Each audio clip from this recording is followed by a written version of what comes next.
स्वागत है आपका हमारे यूट्यूब चैनल मैथ्स क्लास में। और आज हम सॉल्व करने वाले हैं एक्सरसाइज 3.3 का क्वेश्चन नंबर 1 का फर्स्ट, सेकंड एंड थर्ड। सो हमारे पास क्वेश्चन है, solve the pair of linear equation by substitution method. Substitution method के द्वारा हमें इन इक्वेशनों को सॉल्व करना है। तो हमारे पास पहला क्वेश्चन है x + y = 14, x - y = 4। तो चलिए सॉल्व करते हैं और सब्स्टिट्यूशन मेथड को भी समझते हैं। सबसे पहले तो हमको लिखना है the system of equation is given b।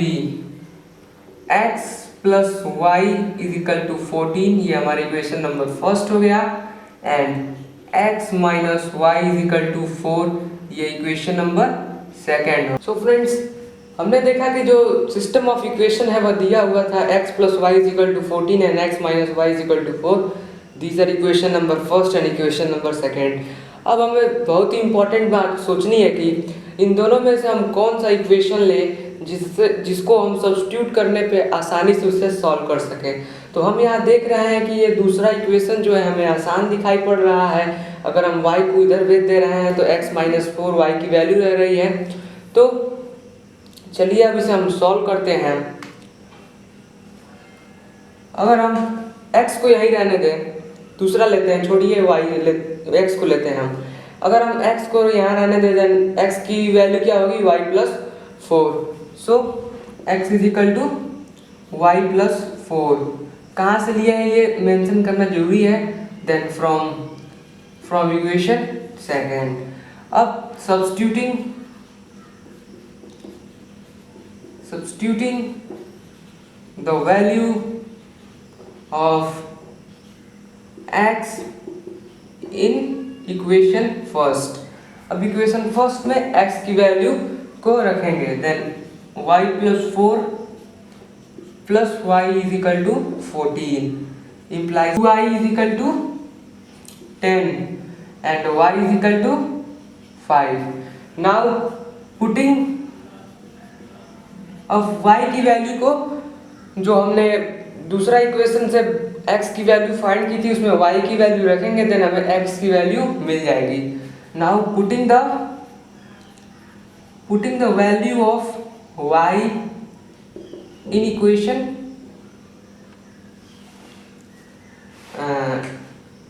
First we get x + 5 = 14, then x = 14 - 5 = 9। सो देखा फ्रेंड, यहाँ 9 आया। अगर हम पहले इक्वेशन में रखते हैं, अगर हम जो सब्स्टिट्यूट करने के लिए x की वैल्यू निकाले थे, अगर हम उसमें रखते हैं तभी उसकी वैल्यू 9 ही आएगी। देखिए x = y + 4 हमने या सब्स्टिट्यूट करने के लिए x की वैल्यू निकाली, देन y की वैल्यू हमें 5 मिली थी। Then 5 + 4 = 9। So therefore the value of x = 9 and y = 5। अब हमारे पास दूसरा क्वेश्चन है, that is s - t = 3 and s/3 + t/2 = 6। सो इसमें भी हम वही सेम स्टेप्स फॉलो करेंगे।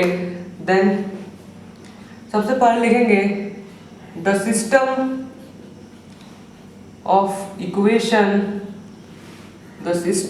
Equation is given b। s - t = 3 हमारा इक्वेशन नंबर फर्स्ट हो गया। एंड s/3 + t/2 = 6, ये इक्वेशन नंबर सेकेंड हो गया। अब हमें इन दोनों में देखना है कि कौन सा इक्वेशन आसान है जिसे सब्स्टिट्यूट करने पे हमें आसानी से वैल्यू मिल सके, यस या t की। तो हम देख रहे हैं पहला इक्वेशन हमें आसान दिखाई पड़ रहा है, तो पहले इक्वेशन से हम करेंगे। तो लिखेंगे from equation first s = 3 + t। Now अब अब हम जानते हैं कि अब हमें s की जो वैल्यू मिली थी उसे हम सब्स्टिट्यूट करेंगे। Now substituting the value of s in equation second we get, हम क्या पाएंगे, then 3 plus t by 3 plus t by 2 is equal to 6 implies that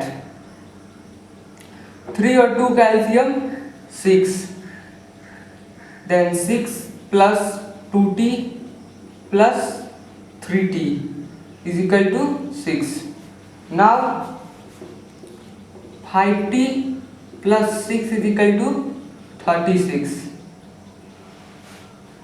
implies that 5t is equal to 30, then 5 on the 5 and 6, then implies that t की value हमें कितना मिल गई, 6. अब हमें t का वैल्यू मिल गया 6. Now putting the value, अब हम t की वैल्यू को putting the value of t in the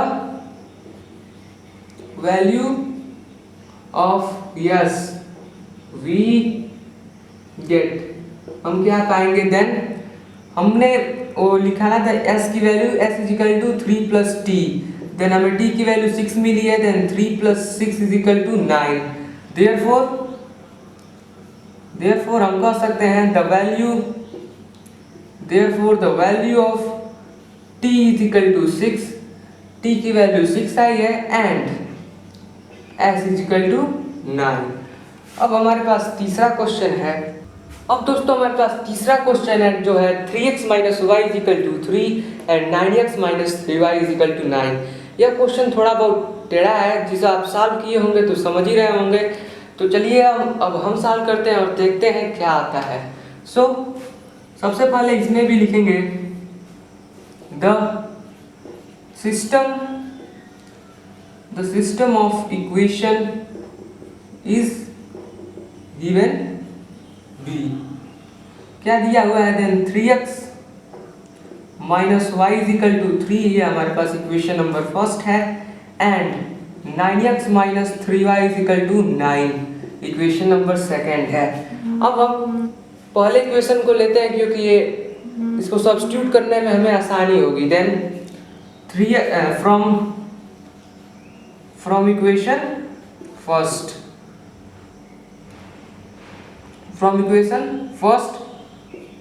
3x is equal to 3 plus y implies that x की वैल्यू हमें क्या मिल जाएगा, then 3 plus y by 3. So friends, अब लिखेंगे substituting the value of x in equation second, we get 9 into 3 plus y by 3 minus 3y is equal to 9. So 3 से 3 time में cancel implies that 3 3 जा 9 plus 3y, 9 plus 3y minus 3y is equal to 9. अब हमें क्या मिल जाएगा, ये 9 उधर जाएगा तो 3y minus 3y is equal to 9 minus 9, 0 is equal to 0. अब आप सोच रहे हैं मेरा भी तो 0 इज इक्वल टू 0, आपका भी 0 इज इक्वल टू 0. सो यह हमें यह शो करता है कि ये लाइन कोइंसिडेंट है और इसके पास इनफाइनाइटली मेनी सॉल्यूशन है. देयरफॉर हम कह सकते हैं therefore the lines are coincident and it has infinitely many solution. So अगर आप नोट पॉइंट में लिखना चाहें तो आप लिख सकते हैं, इफ अगर हम सॉल्व कर रहे हैं किसी साइमल्टेनियस लीनियर इक्वेशन को अगर हमें उसकी वैल्यू 0 मिल जाए देन वो लाइन क्या होंगी, कोइंसिडेंट होंगी और उसके पास इनफाइनाइटली मेनी सॉल्यूशन होगा। सो फ्रेंड्स, अगर आपको वीडियो अच्छी लगी हो तो कमेंट में ज़रूर बताएं और अपने दोस्तों के साथ भी शेयर करें। Thank you.